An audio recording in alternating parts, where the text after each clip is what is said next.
आज आमच्या घरामध्ये आहे लक्ष्मीपूजा आणि सत्यनारायणची पूजा. तर नाही का आता सगळेजण काय काय कामं करतायत, कोण काय कोण मस्ती करताय, मी तुम्हाला सर्व दाखवणार आहे.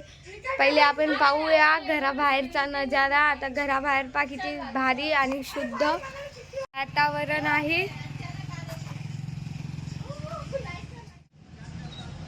रांगोळ्या पहा, ही दुकानाबाहेरची रांगोळी. आता पाहूया हे सगळे काय काय करत आहेत. ही स्नॅप चालवते, ही पण स्नॅप मध्ये व्हिडिओ बनवते. एखादं सॉन्ग टाक ग. दुकान सकाळीपासून मेकअपच चोपडून राहील. येस, इकडे दाखवलं पण गेलं. आता पाहूया घरामध्ये कोणी काय काय केलेलं आहे. आपण पहिले ते पाहूया. दुकानाबाहेरची रांगोळी तर तुम्ही बघितलीच, आणि ही आहे घराबाहेरची रांगोळी, माझ्या आत्याने काढलेली आहे. पण आता घरातलं सगळं आवरायचं बाकी आहे अजून. हे पण डाळ सुद्धा पुजलं गेलंय. आजीचा फोटो पण आता साफ वगैरे केला, धुतला वगैरे. रोशनी काय करते?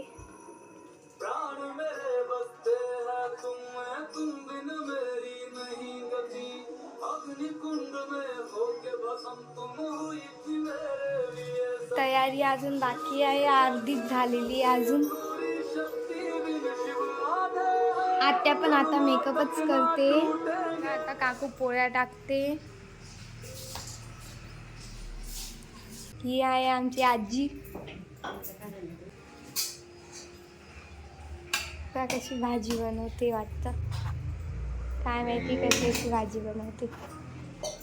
सो चला, बाय बाय एव्हरीवन. आता दार पुजायला बसली. आपण नंतरून पाहूया हिने कसं पुजलं. पण पोता मारायला सुरुवात केली. खूप काम करते घरात. चांगलंय चांगलंय. सो आता घराची झालेली साफसफाई.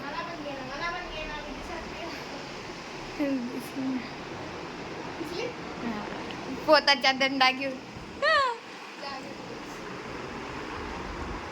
हे पा, खाली पण पूस. जी पा मेकअप करते.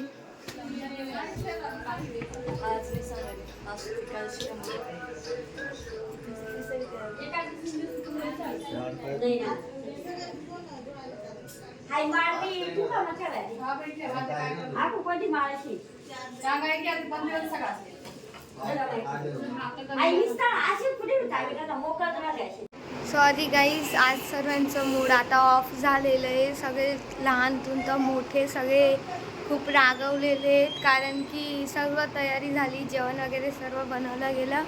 ऐन मुमेंटवरती पंडितचा कॉल आला आणि त्यांनी पूजा कॅन्सल करून दिली, कारण की आज एकादशी आहे.